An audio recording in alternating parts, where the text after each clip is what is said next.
হরে কৃষ্ণ। রাধে রাধে জানাই সকলকে। কিছু আমার নিজের মনের কথা নিয়ে তোমাদের কাছে আসলাম।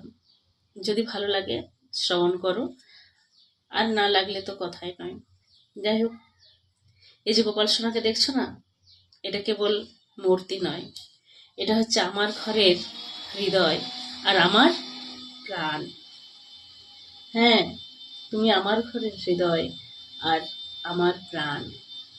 জানো তো, তার এই যে মিষ্টি মুখটা দেখছো না, দেখো, তার এই যে মিষ্টি মুখটা দেখছো না, এতে আমার যখন কোনো দুঃখ হয়, কোনো কষ্ট হয়, তখন আমি ছুটে আসি তার কাছে, তার এই মিষ্টি মুখটা দেখার জন্য, যাতে সব দুঃখ কষ্ট আমার এক চুটকিতেই শেষ হয়ে যায়। যখন আমার খুব ক্লান্তি হয়, তখন আমি ছুটে এসে তার দিকে তাকিয়ে বলি, তুমি ছাড়া আমার আর কেউ নেই গো। যত ভালোবাসা আমার শুধু তোমার জন্য।